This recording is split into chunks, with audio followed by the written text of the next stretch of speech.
Goodbye, Emma. I guess I'll see you later, I said, waving to my sister. Goodbye, David. I'll see you soon, she said. That was when I left Emma in the forest, alone. That was when I headed to the airport to return home. See, Emma had told me that she wanted to stay here for a while. She wanted to analyze her new life by herself. She promised she would come home soon, but she didn't give a specific time when. She told me to go home and prepare our parents for her new abilities. After all, they may get really concerned to see their daughter be able to change into her alternate form. So there I was on a plane going back to the United States. My mind was almost broken. It was so incredible. My sister had magic. I could have magic. Well, the process to gain these powers scarred me so badly that I felt hesitant to try it myself. I was supposed to experience extreme heat, have my body burned, almost die, and then I would receive the magic. Now I could imagine some people who would jump right into a volcano, experience some pain just to get the magic. I, however, am not so excited about the idea. Every time I thought about the process, my mind would remember my dying sister. I would remember the pain I felt and how horrifying it was. So, as much as magic intrigued me, the trauma associated with it was almost too much to bear. I knew I needed therapy to get through this strange life. Once I landed in the United States, I was welcomed by the nice and fresh summer air. I missed its warmth. I missed the summer. Any bit of cold air also brought back bad memories. I was able to get a taxi to drive me to my house. I knew that my parents did not know that I was going to be home. They wouldn't have expected me for another 2 or 3 days. I guess how I guess I'll see how they take the surprise. I knocked 3 times on my home's wooden door and waited a moment. I heard a womanly voice call out, saying that she's almost there. I then saw a figure approach the door and open it. Hi, Mother. I'm home, I said sheepishly. Oh my goodness, David, you're home early. Where's Emma? She said, wrapping her arms around me. Who is it? Came a manly voice behind her. It was my father. It's David, she replied. Come inside, David. Let me help you with your suitcases. After a moment, my suitcases were put to the side. I sat down in my chair in the living room and looked at the face of my father. How was your trip? I asked him. It was good. I'm glad to be home, he said straightforwardly. So, David, Mom began, where is Emma?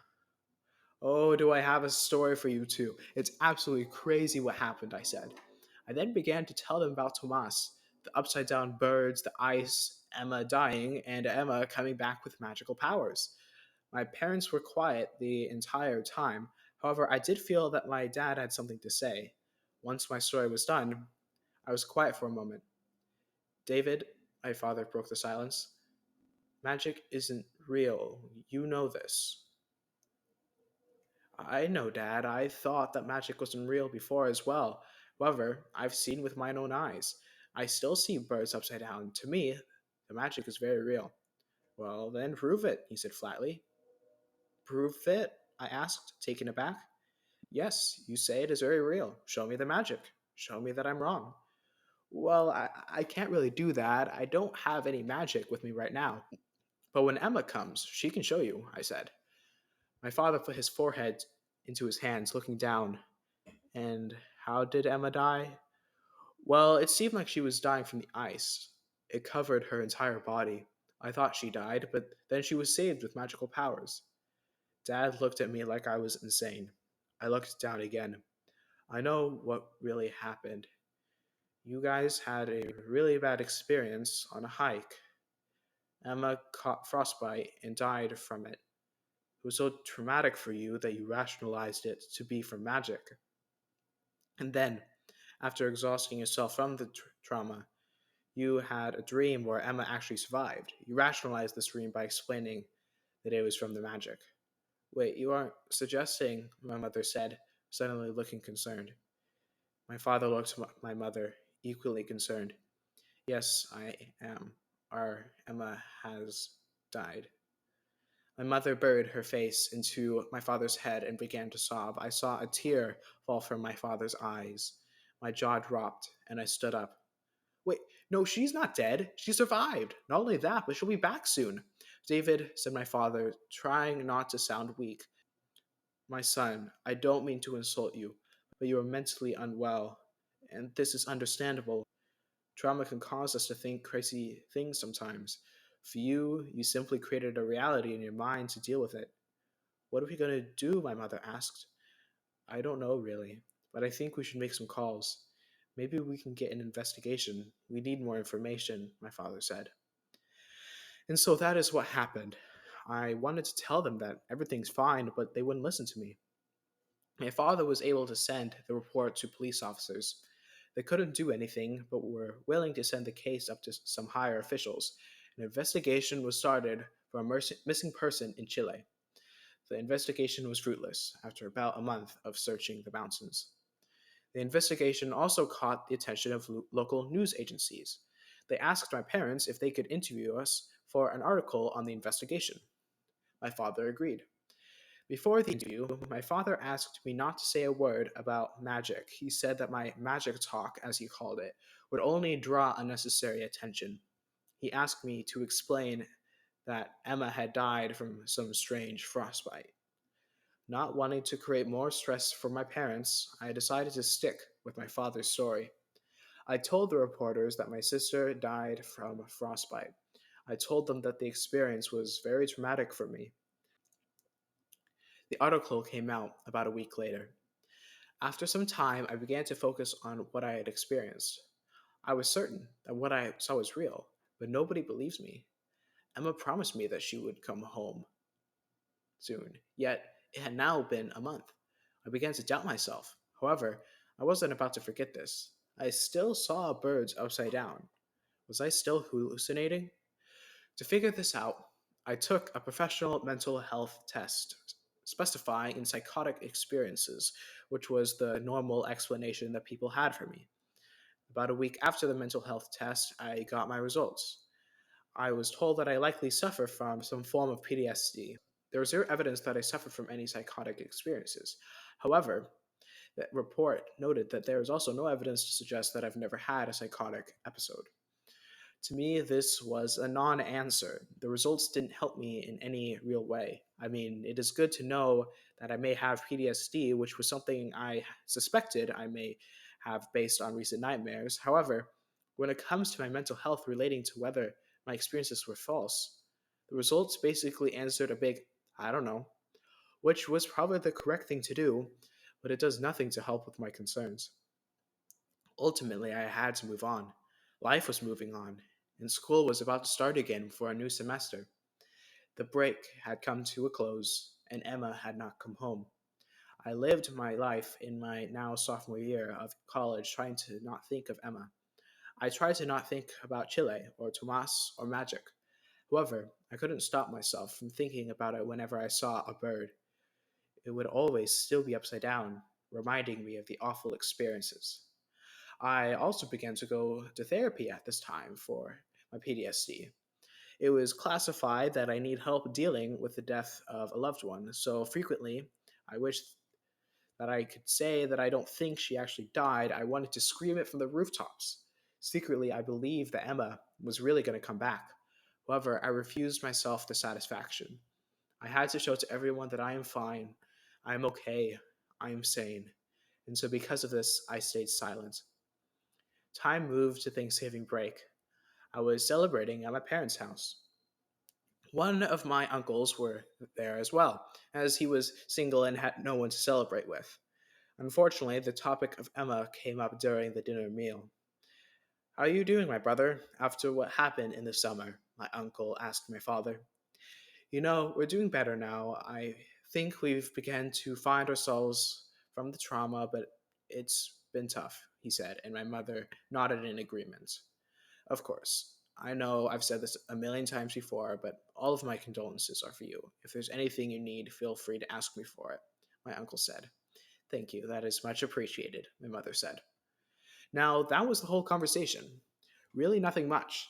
The conversation moved on to something less solemn, however. Somehow, the conversation put me in a very negative mindset. That night, as I lay in bed, my mind obsessed over Emma. I stared at the ceiling. I haven't moved on from Emma like my father had said they had. I can't move on. I refuse to. Emma isn't gone. She really will come back. I began to whisper to myself as if Emma was listening to me. Emma, when you come back, everything will be good. Everything in the world will be fixed. All of these troubles will be fixed. All of this grief am experiencing will go away.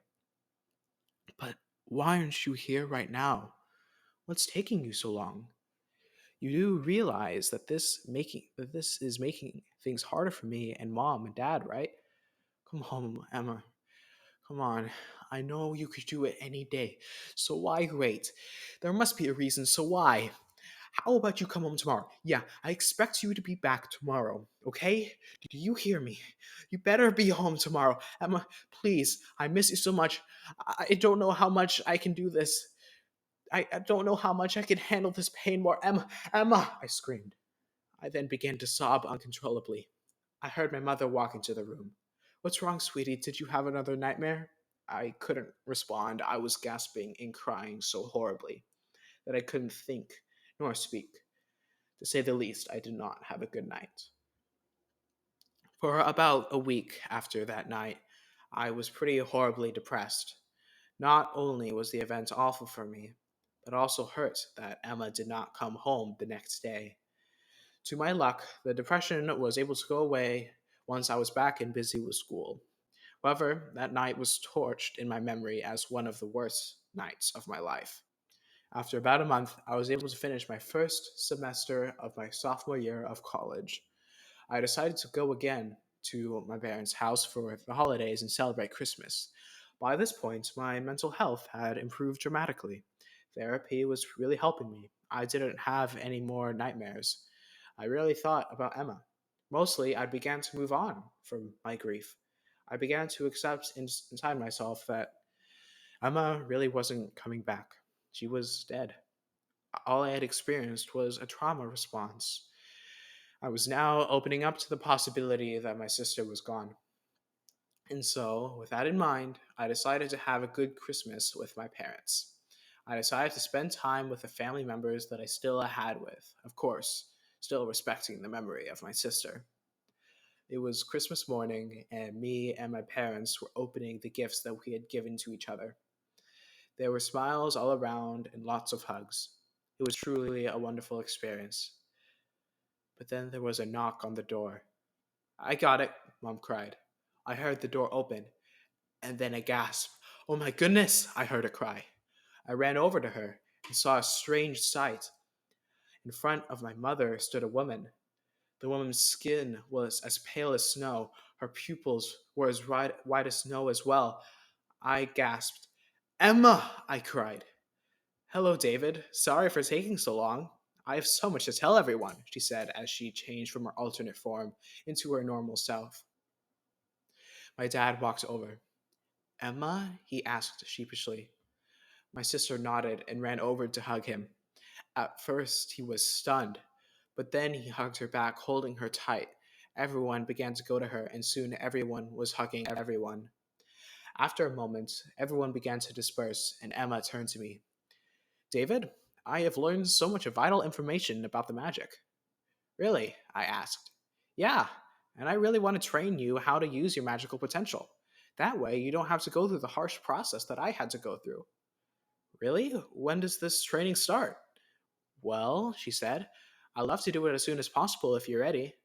I looked at her, taking in her beautiful eyes. She really was here. I smiled at my sister. Emma, I think I'm ready.